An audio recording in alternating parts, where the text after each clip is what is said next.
Backstage Pass, Institute of Gaming. For more details, contact 70939659659. 2కి lead ఇచ్చి తీని సినిమాలు చాలా ఉన్నాయి. ఓకే. ఎందుకంటే వాళ్ళకి వర్కౌట్ అవ్వక, కథ రాక, ఎక్కడో ఎందుకు ఈ మధ్యన మన తెలుగులో జరిగింది బింబిసారా. బింబిసారా 2 ఉంటుంది 2 ఉంటుంది 2 ఉంటుంది అనుకున్నారు అందరూ. దాంట్లో కూడా కొంచెం అలాగే ఉంటుంది క్లైమాక్స్లో 2 ఉంటుంది. బట్ తీలే. ఎందుకంటే టు బీ ఫ్రాంక్ విత్ నాకు దర్శకుడు బాగా క్లోజ్. అందులో మీరు చేశారు కదా. విత్ పర్మిషన్ చెప్తున్నాను. ఎందుకంటే అంటే ఇప్పుడు ఆ రోజు నేను అడిగిన టైంకి కుదరట్లేదు, కథ కూర్చోవట్లేదు అన్నది నాకు వచ్చిన ఇన్ఫర్మేషన్. లేకపోతే చేయడానికి సూపర్ హిట్ సినిమా అది. సో అలా ఆగిన సినిమాలు కూడా ఉన్నాయి కదా. అయితే ఏదో చేసేయడం కాదు కదా డబ్బులు వచ్చేస్తాయని. రేపేదో టక్కన తట్టచ్చు, అప్పుడు బింబిసారా 2 రావచ్చు. అది వేరే విషయం. ఎందుకంటే ఆల్రెడీ సూపర్ హిట్ సినిమా అది. దానికి 2 రావచ్చు, ఎప్పుడైనా రావచ్చు. అది వేరే విషయం. కానీ ఆ రోజు నేను అడిగిన రోజుకి పెద్దగా కథ కూర్చోవట్లేదు అన్నారు. ఓకే. అంటే it's not properly coming out for the audience. ఎప్పుడైనా ఫార్ ది ఆడియనే కదా. ఏమో డిసప్పాయింట్ అవుతారేమో ఎందుకులే అని చెప్పి పక్కన పెట్టారు. ఓకే సార్, మీరు చేస్తున్న క్యారెక్టర్స్ సో ఇంతవరకు ఈ ఎపిసోడ్ ఉంటుంది అని చెప్పేసి మీ క్యారెక్టర్ వరకు చెప్పేసి డైరెక్టర్స్ వాళ్ళు చెప్తూ ఉంటారు కదా సార్. అలాగే కేజీఎఫ్ విషయంలో సో ఫస్ట్ మీ క్యారెక్టర్ ఇది వానరం అని చెప్పేసి చెప్పారు. సో ఇలా ఉంటుందని చెప్పేసి నీల్ గారు ఎక్స్ప్లెయిన్ చేసిన తర్వాత ఫస్ట్ టైం థియేటర్లో కూర్చొని చూసేటప్పుడు మీ ఎక్స్పీరియన్స్ ఏంటి సార్? అంటే చాలా ఇంపార్టెంట్ క్వశ్చన్. బాగుంది, చెప్పాల్సిన ఆన్సర్ చెప్పాల్సిన క్వశ్చన్. దానికి కొంచెం లీడ్ తీసుకుంటా. ఓకే. ఏదో హంబాలేకి వెళ్ళి నేను చెప్పడానికి వెళ్ళాను. హంబాలేకి చెప్పడానికి వెళ్ళినప్పుడు నేను ప్రశాంత్ కలిసి భోజనం చేయడం షేర్ చేసుకుని నేను 3 గంటలు చెప్పుంటాను ప్రశాంత్ గారు రోజున. సరదాగా ఏదో నా దగ్గర ఉన్నవి ప్రశాంత్ ఊరికి ఇలాగ మాట్లాడుకుంటుంటే ఆ పాయింట్ చాలా బాగుంది. ఇప్పటికి అడుగుతుంటాడు. ఒక స్క్రిప్ట్ అయితే ఇప్పటికీ అడుగుతుంటాడు, చాలా ఇంట్రెస్టింగ్ స్క్రిప్ట్ అది అని. అలా మాట్లాడమంటే ఈవినింగ్ వరకు ఉన్నాం, కలిసే ఉన్నాం. దాని తర్వాత ఐ వెంట్ బ్యాక్ హోమ్, అయిపోయింది. దాని తర్వాత one day phone call comes.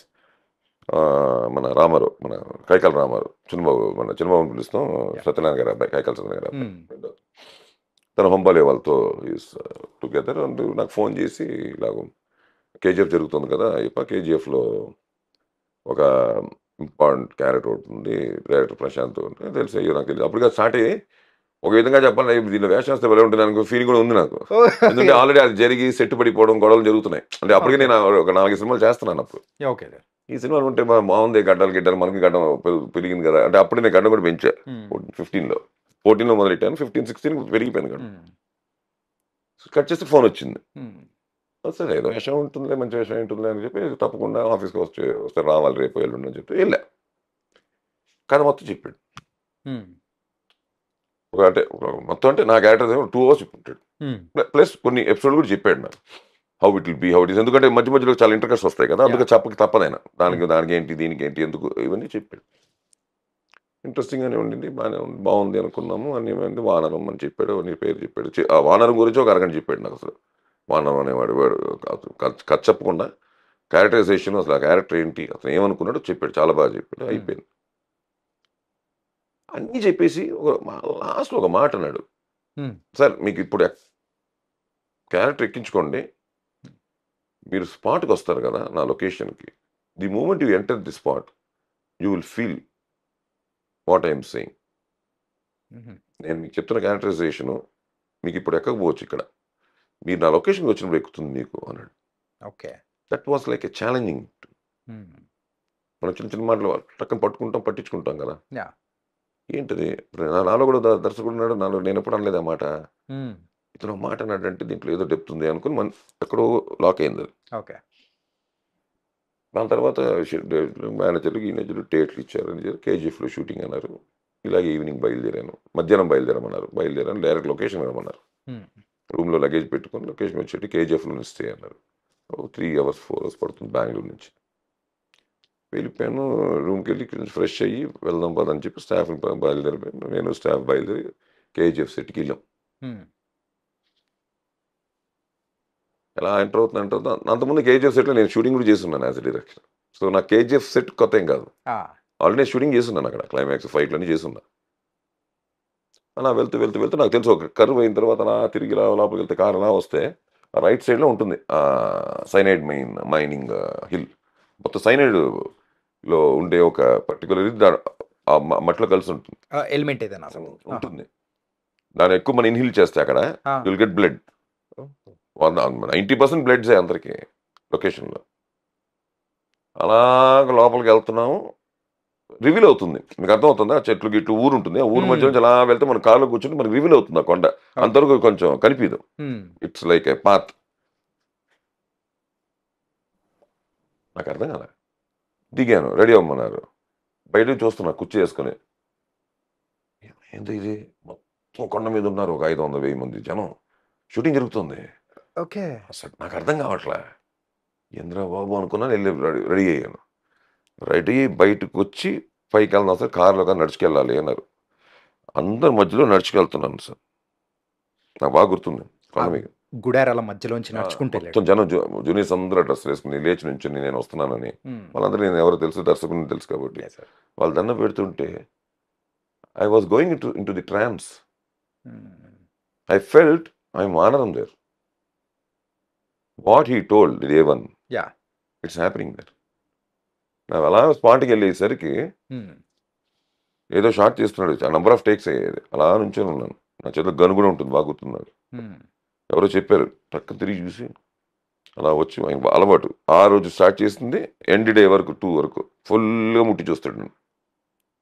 అందులో లోపల కొంచెం ప్యాడింగ్ వేస్తుంటాను ఆ సినిమాకి, నేను కొంచెం బక్క కదా, ఆ క్యారెక్టర్ కొంచెం హెవీగా ఉంటుంది కదా అని ఉంటుంది, కొంచెం ప్యాడింగ్ వేసి అది వేసుకున్నాడా లేదా ఈ చెమటకి వేసుకోవడానికి చెప్పి డౌట్. రోజు చెక్ చేస్తాడు వచ్చి, నానా పటేకర్ పరిందర్ చెక్ చేసినట్టు, జాకీ షరాఫ్ గన్ తీసినట్టు అలా చెక్ చేసేసి సూపర్ సార్ ఆ గన్ను తీసేసి పెట్టాడు. ఈ క్యారెక్టర్ గన్ వస్తాను, సారీ నాదే తప్పు అన్నాడు. అలాగూ స్టార్ట్ అయింది వానరం అనే క్యారెక్టర్. సో అందుకే మీరు ఆ సినిమా చూస్తే అందరూ చిన్న జూనియర్ వెనకాల కూడా ఎక్స్ప్రెషన్ కూడా పర్ఫెక్ట్గా ఉంటుంది. అంత కేర్ తీసుకొని, బికాస్ ఆ మూడ్లోకి వెళ్ళాం, because of atmosphere, setup, colours. ఇదికి మనకు తెలియకుండా ఆ క్యారెక్టర్స్ వెళ్ళిపోయాం. లోపలికి వెళ్ళిపోతే ఏదో నేను వానర్లాగే ఉండిపోయాను అక్కడ. ఓకే, అలా జరిగింది. ఇది చెప్పకపోతే ఇప్పుడు నేను చెప్పేది వేస్ట్, అందుకు చెప్తున్నాను. మీరు అడిగికి వస్తుంది ఇది బేస్ అంటే స్పాట్లోనే I felt so. Came to cinema 4 o'clock షోకి వెళ్ళా నేను. మార్నింగ్ 4 o'clock స్పెషల్ షోకి వెళ్ళా.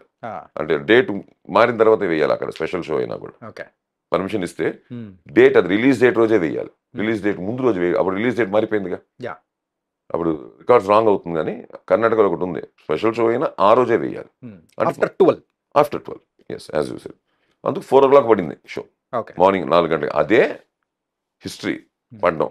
ఎందుకంటే అంత టైంలో ఎవరు రారు జనరల్గా, అంత సినిమా ఉంది కానీ క్రేజ్, అంత 4 గంటలకి 3 గంటలకు వచ్చేసే ఆ సినిమాకి ఏంటో మరి. వెళ్ళి థియేటర్లో కూర్చుంటే, నేను అంతకుముందు ఇంటర్వ్యూస్ కూడా చెప్పా, చాలా ఇంటర్వ్యూస్ చెప్పా, రోలర్ కోస్టర్లో కూర్చున్నట్టు ఉంటుంది కేజీఎఫ్. అది ఒక సినిమా ధైర్యంగా చెప్పిన వర్డ్ అది. మీరు అనుకుంటారు వన్స్ కూర్చున్న తర్వాత ఇంకా మీ కంట్రోల్, వాడి కంట్రోల్ ఉండదు, ఆన్ చేసిన తర్వాత మీ కంట్రోల్ ఉండదు, ఇంకా మీరు ట్రావెల్ చేయాల్సిందే ఆ 3 hours అని చెప్పాను. But you will feel that roller coaster feel. తీసుకెళ్ళి డ్రాప్ చేస్తున్నాడు, మళ్ళీ ఇలా తిప్పుతాడు స్టేట్కి వెళ్తాడు ఆప్షన్, ఇదే ఫీలింగ్ ఉంటుంది మీ కేజీఎఫ్ అని చెప్పి నేను ఇంటర్వ్యూలో చెప్పున్నాను, ఉన్నాయి రికార్డ్స్లో ఉన్నాయి. Before release 1 same feel. అందరితో పాటు నేను ట్రావెల్ అయ్యాను అంతే. నేను యాక్ట్ చేసిన విషయం మర్చిపోయాను, నేను ఆనను క్యారెక్టర్ కానీ చూసాను, నేను చేసినట్టు చూడలే. That was my first experience. నేను ఏ సినిమా అయినా ఎలా చేశాను, నేను బాగా చేశాను, ఇక్కడ బాగా చేసి ఉండొచ్చు కదా, ఇక్కడ ఇంకా బెటర్గా చేసి ఉండొచ్చు కదా, ఇక్కడ బాగానే చేసామే అనే ఫీలింగ్ ఎప్పుడు చూస్తాం. ఎందుకంటే రంతులు చూడం కదా, అప్పుడు ఆర్ఆర్ గీరారు అన్ని పడిన తర్వాత ఇప్పుడు థియేటర్లో కూడా చూస్తున్నాం. మీరు చెప్పినట్టు షోలు ముందు పడట్లే, ఈ ప్రివ్యూలు గివ్యూలు లేవు ఇప్పుడు. సో స్పాట్కి వెళ్ళిన థియేటర్లోకి వెళ్ళిన తర్వాత మేము చూడాలి. సో జనంతో పాటు చూస్తున్నప్పుడు, to be frank with you, నేను ఎక్కడ సినిమాలో పని చేయలేదు. ఒక సినిమా మనం ఒక ఆడియన్గా చూస్తున్నట్టు చూశాను నేను సినిమా. ఆ రోలర్ కోస్టర్ ఎక్కాను కూడా. నేను చెప్తూ వచ్చాను, ఫైనల్గా నేనే I felt the same roller coaster feel inside this. అప్పుడే this will be a topic అనుకున్నాం. అలాగే వచ్చింది. That was the feel as a audience. నేను చూస్తున్నప్పుడు I saw it like an audience only. జనరల్గా జరగదండి, పని చేసిన వాళ్ళకి పని చేసినట్టే చూస్తారు. ఆడియన్లో చూడడం అనేది నా కేజీఎఫ్లో కుదిరిన సినిమా. మిగతావన్నీ బాగా చేసామా, కంపేర్ చేసుకుని వాళ్ళకి బ్యాలెన్స్ అయ్యామా, మనకంటే బెటర్, అందరూ పెద్ద యాక్టర్లే కదా, వాళ్ళ ముందు మనం నిలబడి మన క్లోజ్లు బాగానే ఉన్నాయా, ఛాన్స్ దొరికిందా అలా వేయడానికి, ఇవన్నీ ఇలా చూస్తాం.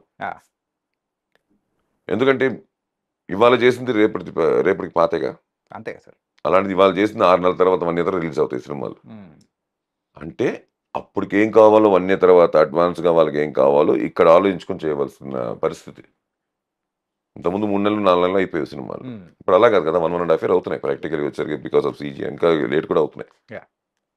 సో ఏమవుతుందంటే రిలీజ్ డే ఎప్పుడవుతుందో అప్పుడు చూసే ఆడియన్ మెంటాలిటీని మనసులో పెట్టుకుని ఇవాళ స్క్రిప్ట్ కానీ, ఇవాళ పర్ఫార్మెన్స్లు కానీ, ఇవాళ చెప్పడం కానీ అన్నీ ఉండాలి. ప్లస్ ఇవాళ కాంపిటేటివ్ వరల్డ్, ఎన్ని సినిమాలు జరుగుతున్నాయో తెలియదు, సిమిలర్ క్యారెక్టర్స్ ఎంతమంది చేస్తున్నారో తెలియదు.